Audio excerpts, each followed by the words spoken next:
पहले 1 पैसा user charge व्यापारियों से नहीं लिया जाता था। एक लाइसेंस फीस ली जाती थी, किसी दुकान से 500, 1000, 1500, 2000 ऐसे लाइसेंस फीस थी।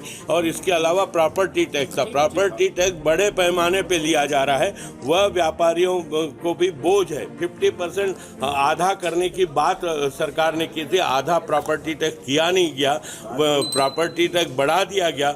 उसके बाद यूजर चार्ज के नाम से जिस प्रकार से टैक्स लिया जा रहा है, निश्चित रूप से ये गलत है। इस यूजर चार्ज को वापस लेना चाहिए। हमने आग्रह मंत्री जी से किया। श्री चंद सुंदरानी जी और व्यापारी संघ के लोग आए थे, उन्होंने अपना जो यूजर चार्ज होता है उसके संबंध में उन्होंने ज्ञापन दिया है कि व्यापारियों को यूजर चार्ज कम करना चाहिए। हमने कहा कि इस संबंध में विचार करेंगे। ये तो 2017 के भारतीय जनता पार्टी की सरकार थी, उसी समय इन लोगों ने यूजर चार्ज के लिए विधानसभा में ला के एक्ट पारित किया है और जो इनकी दरें तय की है उसी समय की दरें तय की हुई है। क्योंकि केंद्र सरकार ने भी कहा है कि यूजर चार्ज लेना है और ये यूजर चार्ज हमारे छत्तीसगढ़ में पूरे देश में लिया जा रहा है। अब हमारे यहाँ यूजर चार्ज की रेट जो है मध्य प्रदेश से बहुत कम है। अधिकतम चार्ज जो है वो 600 से ज़्यादा नहीं है। हमारे यहाँ मध्य प्रदेश में आवासी का 150 रुपये प्रति माह लेते हैं, हमारे यहाँ आवासी का 60 रुपये ले रहे हैं, उससे सीधा बहुत कम रेट है। मध्य प्रदेश में 150, हमारे छत्तीसगढ़ में मात्र 60 रुपया। व्यावसायिक में मध्य प्रदेश में 180 रुपया प्रति माह लेते हैं और हमारे यहाँ छत्तीसगढ़ में 120 रुपये प्रति माह। तो हमारे यहाँ ऑलरेडी अन्य राज्यों से कम है, दिल्ली से कम है, इंदौर से कम है, मध्य प्रदेश से कम है। लेकिन अब व्यापारी लोग बोल रहे हैं तो क्या इसमें उन लोगों को मदद दी जा सकती, देखेंगे और जो संभव होगा मदद जरूर करेंगे। निश्चित रूप से सेंट्रल गवर्नमेंट के SBM के रूल्स हैं कि यूजर चार्ज अनिवार्य तो लिया जाना चाहिए। 15वें वित्त आयोग ने भी दिल्ली से कहा है कि आप यूजर चार्ज नहीं लेंगे तो हम आपका 15वें वित्त की राशि रोक देंगे, जो लगभग 459 करोड़ रुपया करीब सालाना होती है। ये यूजर चार्ज हम खाली नगर निगम रायपुर में नहीं ले रहे हैं, पूरे प्रदेश में ले रहे हैं। यूजर चार्ज पूरे देश में लागू है और NGT के भी निर्देश हैं कि कचरा प्रबंधन जो है अनिवार्य रूप से होना चाहिए। SBM का भी निर्देश है कि यूजर चार्ज अनिवार्य रूप से लिया जाना चाहिए। अगर हम यूजर चार्ज नहीं लेंगे तो आने वाले साल में जो स्वच्छता में हमारे पूरे देश में लगातार 3 साल हम रैंकिंग में आए हैं, तो हमारा सर्वे ही नहीं होगा, छत्तीसगढ़ में सर्वे नहीं करेंगे वो। तो बहुत सारी व्यवहारिक दिक्कतें हैं और हमारे यहाँ का जो रेट है वो सबसे कम अन्य राज्यों में जो है उससे कम है, मध्य प्रदेश से कम है। मैं तो आपको तुलना करके बता दिया। तो निश्चित रूप से यूजर चार्ज तो हम सबको भी देना चाहिए। अगर हम मूलभूत सुविधाएं चाहते हैं तो थोड़ी हमारा भी योगदान होना चाहिए। नहीं, ये तो आम लोगों का भी है, आम लोगों से बहुत कम है। आम लोगों की कहीं कोई शिकायत नहीं है। देखिए, आम लोगों के लिए क्षेत्र में 500 वर्ग फुट आवास तक 20 रुपया प्रति माह लेते हैं और 501 से 1000 वर्ग फुट तक 30 रुपया और 1000 से जो ज़्यादा है उसका 60 रुपया। तो ये तो आम लोगों के लिए आवासीय क्षेत्र में कोई दिक्कत नहीं है। जिसका 5000 का भी मकान है, 1000 से ऊपर है, उसको 60 रुपये देना है मात्र, तो उसमें कहीं कोई दिक्कत नहीं है।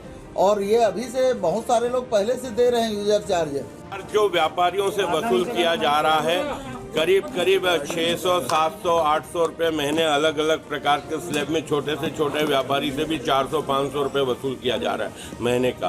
और ऐसा करके करीब बड़े 20,000 दुकानदार पूरे राजधानी में हैं जो 1000 फीट से ऊपर के दुकान चला रहे हैं। अगर हम उन 20,000 दुकानदारों से जो वसूली की जा रही है वो 20 करोड़ रुपये सालाना करीब व्यापारियों से वसूल कर रहे हैं। सफाई कर्मचारी इनके पास है नहीं। किसी भी व्यापारिक क्षेत्र में, मान लो मैं एक उदाहरण देता हूं कि पंडरी क्लाथ मार्केट में 500 कपड़ा के व्यापारी होंगे जिनकी दुकान 1000 फुट से ऊपर होगी, वहां पे भी 10 कर्मचारी से ऊपर नहीं है। अगर ये पूरे व्यापारिक संस्थानों में 10 दुकान के पीछे भी एक कर्मचारी लगाते हैं, एक सफाई कर्मी लगाते हैं, तो 5 करोड़ से ऊपर का खर्च नहीं होगा। ये यूज़र चार्ज के नाम से जो अकेले व्यापारियों से वसूल कर रहे हैं वो 20 करोड़ रुपए से अधिक कर रहे हैं। मंत्री जी ने आश्वासन दिया है, हमारी सरकार में 2017 में भी ये कानून आया था, इसको पास किया था, लेकिन हमारी सरकार ने इसको वसूल नहीं किया था क्योंकि व्यापारियों का विरोध तब भी था, व्यापारियों का विरोध अभी भी है। 3 साल से इस सरकार ने यूज़र चार्ज लिया नहीं।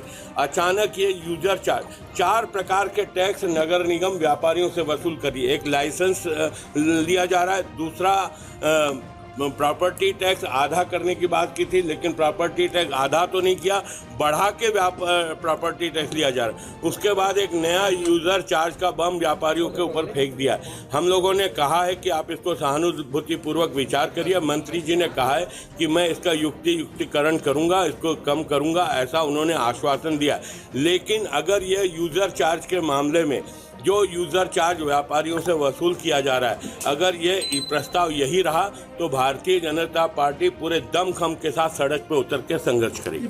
यूजर चार्ज के मामले में भारतीय जनता पार्टी अवसरवादी राजनीति कर रही है। 2017 में विधानसभा में कानून पास करके शहरों में यूजर चार्ज लेने के लिए नियम किसने बनाया? भारतीय जनता पार्टी की दमन सरकार ने बनाया।